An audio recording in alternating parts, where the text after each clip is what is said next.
시간은 생각을 안 하는 시간이 아닙니다. 생각이 많은 나를 바라보는 것이죠. 우리는 생각을 멈출 수가 없어요. 안녕하세요. 언제나 미셸로입니다. 애니어그램 이론 강의는 이것으로 마지막 시간인데요. 의식성찰에 대해서 이야기해 보려고 합니다. 의식성찰은 설명편과 연습편 이렇게 두 편으로 이루어져 있고, 의식성찰에 대해서 이야기를 하자면 정말 1년 내내 이 이야기를 해도 모자랄 정도인데 계속 고민이 되는 겁니다. 진짜 저라는 사람이 이런 얘기를 해도 되는 사람인지, 내가 이런 이야기로 나의 채널을 채워가도 될 만한 사람인지, 내가 그런 자격이 있는지 계속 고민이 돼서 그냥 일단 간단하게 두 편으로 만들어 봤고요. 만약에 제 강의를 보고 이 영상을 보고 의식성찰을 시작하시는 분들이 계시다면 추후에 더 필요한 내용들을 올려보도록 하겠습니다. 얼마 전에 싱어게인이라는 경연 프로그램이 끝났잖아요. 저는 정말 즐겁게 애청하면서 봤는데요. 거기서 1등을 한 이승윤 씨가 그런 얘기를 했어요. 자기는 자기 스스로를 방구석 음악인이라고 불렀다고. 방구석에서만 활동하는 뮤지션이라고 정의를 내렸는데, 그 방구석에서 나가는 일, 방문을 열고 나가는 일이 정말 자기에게 힘든 일이었다. 그래서 더 이상 이렇게 살면 정말 못난 어른이 될 것 같아서 나가보자 하고 시도한 게 바로 싱어게인이었다. 근데 그게 바로 이런 결과를 낼 줄 몰랐다. 이런 얘기를 하셨었는데요. 그 인터뷰를 보고 저는 정말 놀랐어요. 자아성찰을 굉장히 잘하시는 분이구나. 의식성찰은 그런 겁니다. 내가 나 스스로를 봤을 때 나는 방구석에 있는 사람이구나 하고 깨닫고, 나 스스로를 과두게 만든 나 자신을 바라보면서 방문을 열 수 있는, 힘을 낼 수 있는 것을 도와주는 것이 바로 의식성찰이다. 이렇게 설명하고 싶습니다. 그럼 의식성찰을 꼭 해야 하냐? 저는 아니요 라고 아주 정확하게 얘기해 드릴 수 있어요. 의식성찰은 하고 싶으면 하고, 하기 싫으면 안 해도 됩니다.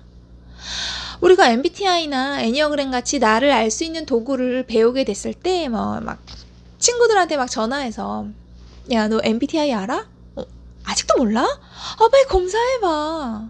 막 권유하기도 하고, 또 뭐 다른 친구를 만났을 때 너 혹시 애니어그램 들어봤어? 오, 너 아는구나. 너 몇 유형이야? 진짜? 오, 대박 나는 몇 유형이야 하고 웃어 넘기면서 와 하고 지나갈 수 있다면 의식성찰 안 해도 돼요. 그냥 즐겁게 너는 몇 번이야? 나는 몇 번이야? 하면서 살면 돼요. 근데 그게 안 되는 분들이 있어요. 지금 당장 나를 어떻게 막 하지 않고서는 답답해서 견딜 수가 없는 분들이 있습니다. 그냥 내가 몇 유형이고 내가 무슨 날개를 가졌고 내가 이 화살을 이 정도로 쓰는구나 라는 수준에서는 만족을 할 수 없는 분들이 있습니다. 그런 분들은 나 자신에 대해서 알고 싶어서 검색을 하다가 성격 유형, 인문학, 심리학, 상담, 치료, 심리, 별의별 거를 다 배우고 자격증 따고 미친 듯이 책 읽고 파묻혀 지내는 분들이 있습니다. 이런 분들은 이렇게 밖으로 나가는 에너지를 잠시 멈추고 그 시간에 자리에 앉아서 나를 조용히 바라보다 보면 내 공허했던 마음이 가라앉고 그 헛헛한 그 마음이 사랑으로 채워지는 것들을 의식성찰을 통해서 경험해 보실 수 있을 겁니다. 얼마 전에 유튜브 댓글로 애니어그램 도형에 대한 질문이 왔습니다. 근데 얘기를 나눠보니까 그분이 진짜 궁금했던 것은 그냥 겉으로 보여지는 이 도형이 아니라 바로 통합이었어요. 통합이라는 단어는 애니어그램 지혜책에 나옵니다. 애니어그램 도형을 보면 9유형이 가장 위에 자리에 있죠. 제가 배우기로는 9유형이 가장 힘이 세기 때문에 제일 위에 위치하고 있다고 합니다. 여기서 말하는 힘은 외적인 힘, 내적인 힘, 또 그 유형이 가진 에너지, 삶에 대한 자기의 그 통제력, 그 모든 것들을 통합적으로 얘기하는 의미로의 힘입니다. 힘이 센 9유형이 가장 꼭대기에 있고 그 아래로 점점 에너지의 크기대로 자리를 잡은 것인데, 우주와 자연의 섭리, 이치로 배열을 했을 뿐이었는데 번호의 순서대로 하나의 방향이 정해졌다라고 합니다. 사실 유형의 위치보다 중요한 것은 각 유형이 어떠한 이미지로 이름이 정해진 것이 아니라 번호로 불리우게 된 것이죠. 그 이름 때문에 각 유형이 가지고 있는 이미지, 고차, 거짓자의 모습으로 남기보다는 번호로 이름을 만들어서 하나의 정해진 틀 없이 너와 내가 틀린 것이 아니다 다르다는 것을 배우고 각각의 존재를 인정해 주라고 하는 것으로 저는 생각합니다. 또 원 안에 있는 삼각형, 헥사드는 순방향과 역방향으로 멈추지 않고 전체가 흐르고 있습니다. 그 내용은 애니어그램 날개와 화살을 통해서 알 수 있고 이건 저희 채널에도 업로드가 되어 있습니다. 또 9가지 유형이 멈추지 않고 흐른다는 것은 이 모든 유형을 통합한 심유형이 있다라는 것으로 예측할 수 있습니다. 우리는 각자의 에고에서 살고 있지만 원래는 아주 완벽한 완전한 존재에 가까운 심리형이라는 존재가 있다는 것이죠. 이것을 종교적으로 해석했을 때는 예수님이나 부처님이 될 수 있고 인간적으로 봤을 때는 간디나 테레사 수녀, 이태석 신부같이 자신의 본성을 넘는 삶을 살아가는 분들을 우리는 아주 간혹 만날 수 있잖아요. 이러한 분들을 심리형이라고 생각해도 되지 않을까 저는 그런 생각을 해봅니다. 애니어그램 지혜책에 보면 우리는 통합으로 가야 한다 이렇게 설명을 하고 있습니다. 중요한 것은 그 통합을 이루는 길, 통합으로 나아가는 길은 나 자신을 넘어서는 일이기 때문에 내 힘으로 어떠한 노력을 꾸준히 해서 주어지는 것이 아니라 자연스럽게 가는 것입니다. 왜냐하면 우리는 이미 한 개의 유형으로 나는 속해 있다고 착각하고 있잖아요. 그렇기 때문에 이 통합은 노력으로 이루어지는 것이 아니라 나는 이미 통합된 사람임을 깨닫는 것입니다. 내가 완전하지 못하다는 착각에 빠져서 어떠한 유형에 속해 있다라는 것을 바라보는 나는 이미 통합된 완전한 완벽한 존재가 내 안에 있다는 것을 알게 되는 것이죠. 그러한 나를 알 수 있게 되면 우리는 방구석을 나갈 수 있는 힘을 얻게 되는 것입니다. 그것을 애니어그램에서는 열정과 열매로 설명합니다. 내가 나를 찾아가는 길에 걸림돌이었던 그 열정이 꾸준히 나를 바라보고 인정해주다 보면 그 열정이 열매로 바뀐다는 것을 알 수 있습니다. 나의 마음속 깊이 있는 참나를 자주 만나고 내가 어떠한 사람인지를 인식하고 그 나의 인식이 습관이 되면 단순했던 인식이 점점 삶까지 적용이 되는 순간을 느낄 수 있습니다. 그러다 보면 나 자신이 이전보다는 좀 더 괜찮은 인간이 되어 있다는 것을 관찰할 수도 있죠. 하지만 우리는 에고에 묶여있기 때문에 하루에도 건강한 수준과 건강하지 못한 수준을 오르내리면서 살고 있어요. 그럴 때는 또 알아차리기만 하면 됩니다. 아, 내가 또 에고에 넘어졌구나. 아, 나는 이런 사람이구나 하고 알아차리기만 하면 그 순간을 또 넘길 수 있거든요. 이 에고라는 것은 나의 이 온 몸과 마음, 세포 속에 너무 가득 차 있어서 내가 막 푸시해서 억지로 밀어낸다고 넘어서겠다고 노력하는 순간 나는 또 새로운 거짓자를 나에게 한 개 더 입히게 될 뿐입니다. 그렇기 때문에 우리는 일깨우는 신호를 알고 있고 꾸준히 의식성찰을 해야 하는 것입니다. 그렇게 되면 참나를 만나기도 하고 열매를 선물 받기도 하고 내 존재가 아주 아름답고 사랑 가득하다는 사실을 알게 되니까요. 일깨우는 신호는 나도 모르게 내가 건강한 범위에서 벗어나서 우리가 에고와 조금 더 평소보다 더 동일시되고 있고 곧 갈등과 문제들이 이전과 똑같이 계속 반복될 수 있다고 나 자신에게 알려주는 좋은 신호가 됩니다. 이러한 순간 나를 바라보면서 의식성찰하시면 됩니다. 의식성찰의 1단계는 자기 몸을 관찰하는 것입니다. 먼저 몸의 상태, 움직임을 바라봅니다. 2단계는 마음의 작용을 관찰하는 것입니다.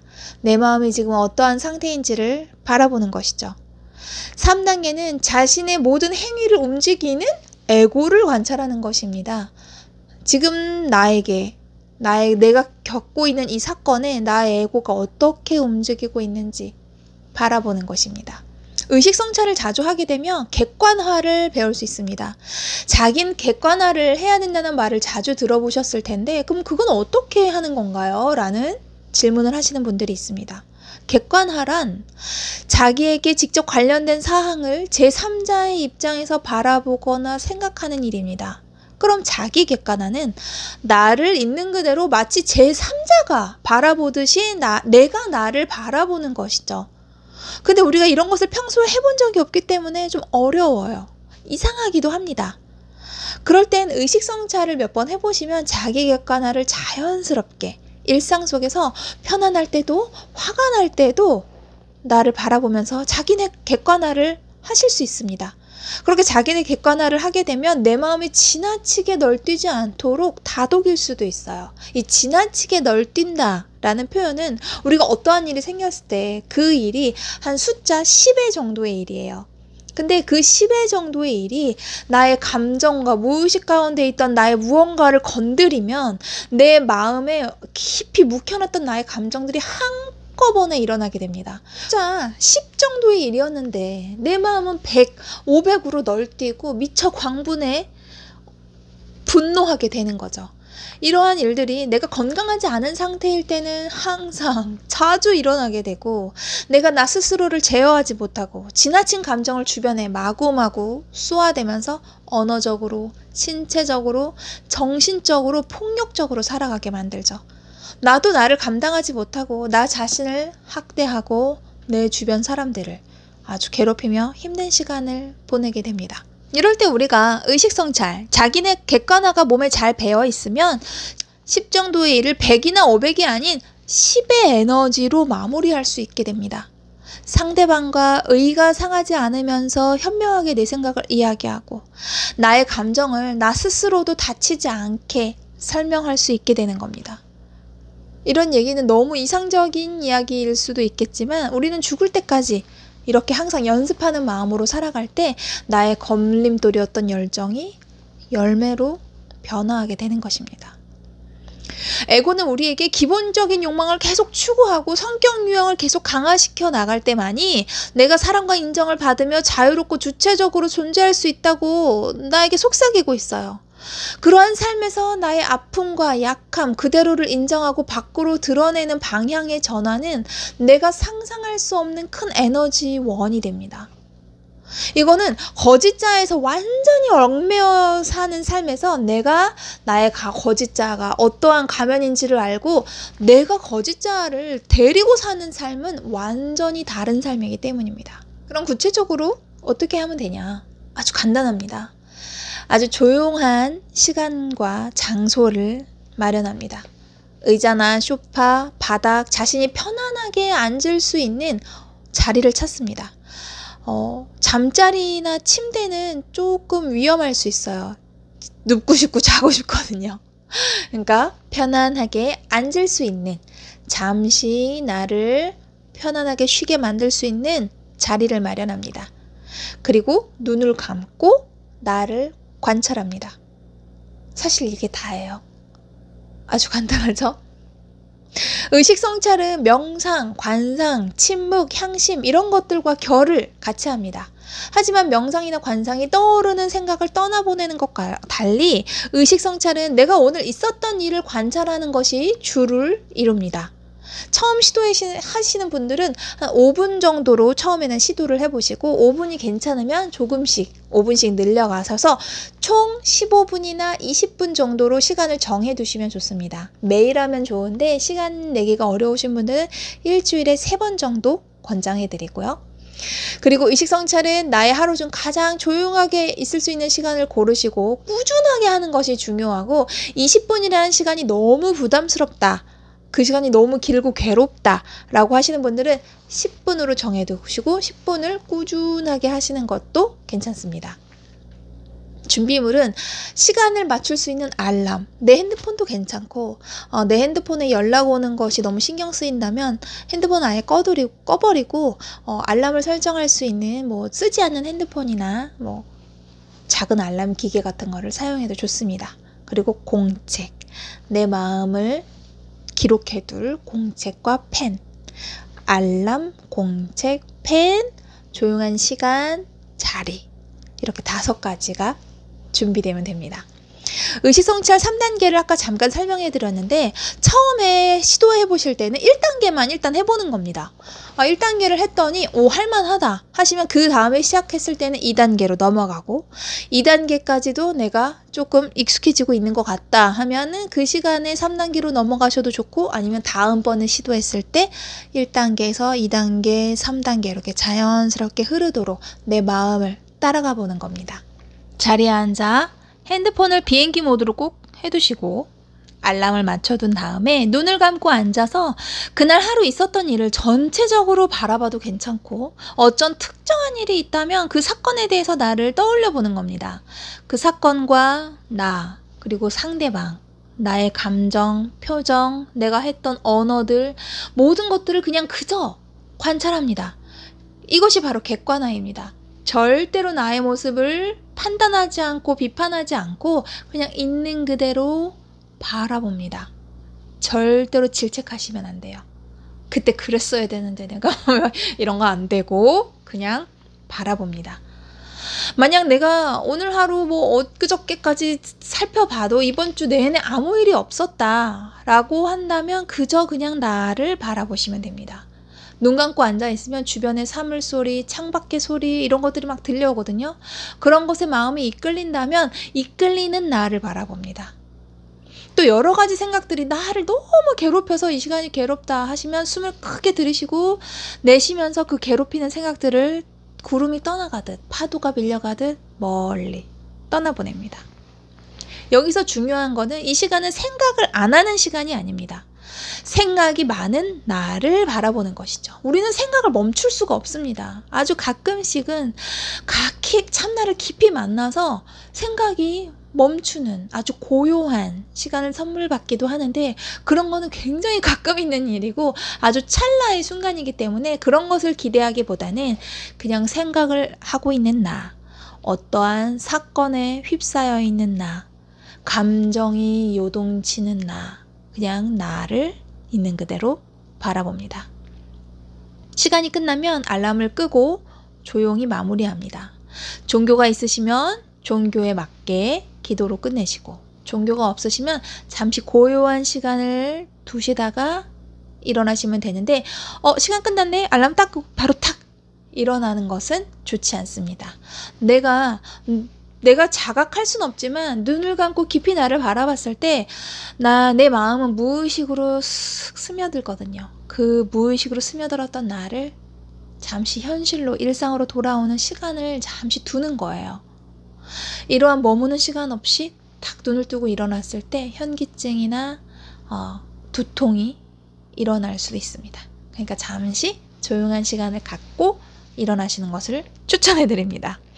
그리고 준비하신 공책에 오늘 나에게 있었던 이 의식성찰 안에 있었던 내 생각들을 적어보는 겁니다. 아주 솔직하게 길게 해도 되고 간단하면 간단하게 지겨웠다 답답했다 다시는 안 해 이런 것도 좋습니다. 꼭 적으셔서 내 마음의 상태가 내가 이런 것이 연습이 잘 되고 있는지를 꾸준하게 살펴보는데 아주 좋습니다. 어떤 날은 너무 지겨워서 아직도 시간이 안 됐나 싶어가지고 막 실눈을 뜨고 시간을 확인하는 날도 있을 것이고 어떤 날은 그 시간이 지나갔는지 어쨌는지도 모르게 너무 빠르게 지나가서 굉장히 편안했다, 굉장히 고요했다 하시면서 행복한 감정을 느끼실 수도 있을 겁니다. 그럼 도대체 이 의식성찰을 언제까지 해야 되냐? 죽을 때까지 하면 됩니다.